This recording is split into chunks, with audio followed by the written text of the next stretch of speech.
So the Los Angeles Lakers lose their game to the Phoenix Suns yesterday. The score, 125-108. And yes, this was the second game of the back-to-back for the Lakers. Of course, LeBron James took the first game off to rest his foot and came back for this one. So the Lakers supposedly were stronger. But what we've been saying for a while now is that LeBron James is going to affect the Los Angeles Lakers in a negative way. And so many LeBron James fans kept responding that he came back 5 games ago or 4 games ago. They've won every single one, blah, blah, blah. Everything is perfect. But I kept saying they kept playing below 500 teams. Easy teams were no problem for the Lakers. And I saw that. LeBron James didn't perform great in those games. I think he had one 25-point game, but the rest was 13, 16 points, whatever. He just didn't look right. He's not the same guy.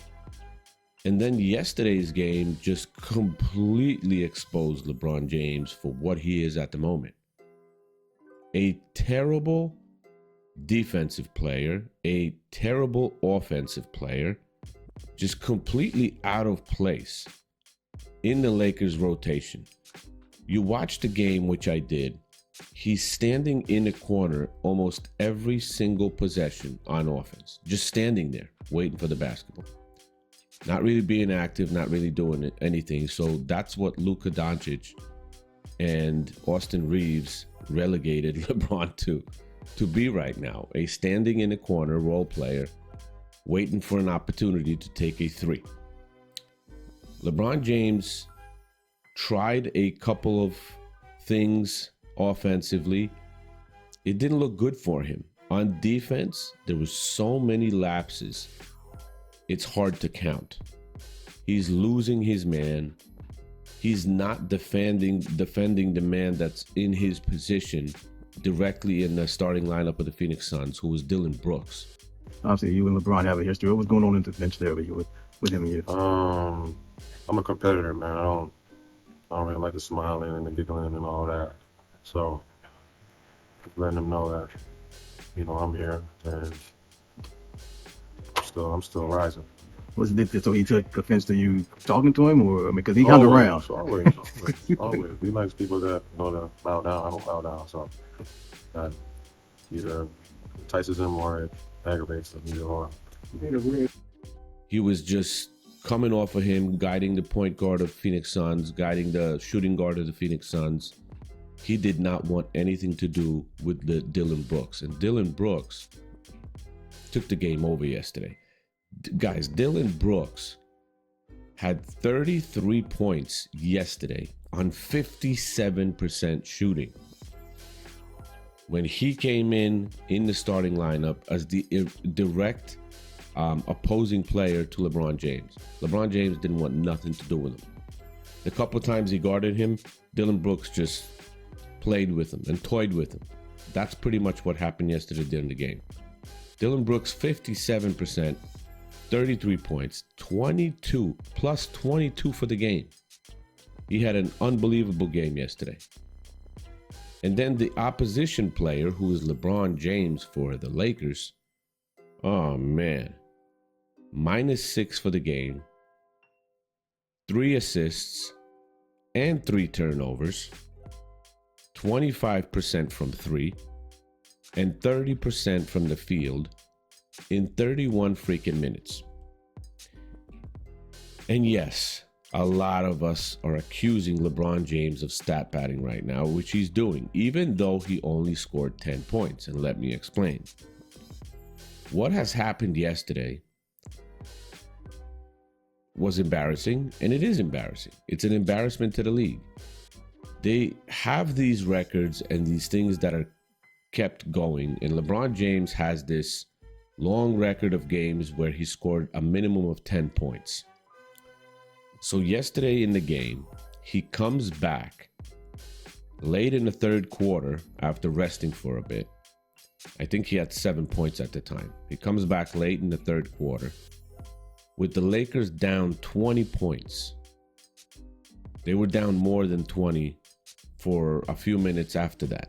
So he comes back late in the third quarter, keeps playing in the fourth quarter, keeps playing right to the middle of the fourth quarter, even though the Lakers are down by 20. They kept him in there so he could get a 3-point shot to get his 10 points for the game, which took place just at I think about 6 minutes and 50 seconds remaining. Right after that happened, he was out of the game. They took him out. They helped him to keep his 10-point streak alive. It's embarrassing, man. It's just embarrassing. LeBron James looked pathetic yesterday. He looked pathetic. He looked slow. He looked disinterested. So many times he lost his man on defense. So many times he was shrugging his shoulders and shaking his head that the Lakers had a missed defensive possession, where he was 80% responsible for most of those defensive possessions that the Lakers missed. Luka Doncic kept him in the game for the first half because Luka Doncic came out swinging. He was shooting like crazy yesterday. I mean, Luka had a pretty good damn game. He was 38 points in the game, 57% shooting, 37 from 3, 11 rebounds.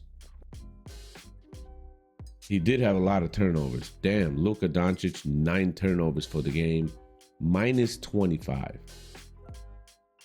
It was just a terrible game. And this shows you how LeBron James affects the chemistry of the Lakers in a bad way. He's slow. He's looking around. In 31 minutes, if you cannot score, your shot's not falling, whatever, you can't dish out 10 assists, being LeBron James, the ball-sharing king. Come on. 3 assists and 3 turnovers for LeBron. You can't ask. I mean, he's gonna keep going this way. He's gonna be at the level of Bronny James, father and son duo, no question. It looked terrible. The game just was lost. They were playing a team that was above 500 in a while. The first team above 500 in a while. And the first time they played, and I told you in previous videos that this is going to be a huge test for the Lakers. Don't look at the games that they won before against the sub 500 teams. This was going to be that huge test for the Lakers with LeBron being back, to see how he's going to affect the whole chemistry, how he's going to show up, what he's going to do. Oh man, have we seen yesterday what the actual Lakers level is? The Suns, who are pretty much in the middle of the West. I mean, they're 13-9 right now. They're 13-9. Eastern Conference, here's Western Conference. The Phoenix Suns are 13-9, 7th in the West, and the Lakers are 2nd because they were playing sub 500 teams. The Suns are 7th, and they destroyed them. Reeves had a decent game. Luka had a decent game, but those turnovers killed them. And you think those turnovers and all that other stuff doesn't have anything to do with LeBron James being on the court and disturbing everything that they created for the first 14 games of the season? Of course it does. Because he paces himself. He takes plays off. He's not out there 100% every possession. He's just not. And he doesn't want anything to do with guarding the best player on the team that's performing yesterday, Dillon Brooks. I mean, it's Dillon Brooks. It's not like you're guarding Kevin Durant. And he shied off of that like crazy. He didn't want any part of it. It was bad. So the first team that they play that's an above 500 team with a record that's actually getting them in the playoffs right now, they're 7th. They get completely annihilated. And yes, this is a lot of LeBron James' fault because he should not be there anymore. He's costing this team at this moment. He's costing them chemistry. He's costing them defensive possessions, pacing himself, lapses on defense, leaving his man. It's just a bad look, man. Just a bad look. And I think it's just gonna get worse. Because just listen to this. How can you not affect the chemistry of the team being in and out of the lineup, in and out of the lineup? Everybody's getting their minutes. Everybody's getting their due, like Hachimura and all that other stuff. When LeBron's out, they're playing their regular roles. And the Lakers are rolling. And then LeBron James comes back and upends all of that again. And he's going to be in and out all season. I told you that in the last video I made, or the previous video that I made. They're going to load manage him all season long. And that's just going to destroy their chemistry. They're never going to be as coherent as they should be to even have a chance of getting in the Western Conference Finals. They're second in the West in the standings, but they're not better than Oklahoma. They're not better than the Houston Rockets. They're not better than the Denver Nuggets. Shit, they probably couldn't win a freaking series against the Spurs, the Wolves, and probably even freaking Phoenix Suns. Because Phoenix, man, they had a lot of energy yesterday. They were going after that ball like pit bulls on defense. Getting turnovers, getting steals, runouts, baskets. Damn. The Lakers are just too slow and too incoherent, too not together, too chaotic with LeBron James on the court. Simple as that. What do you guys think? Did you see the game? Did you not see the game? Let me know in the comments, and I'll see you in the next one. Bye.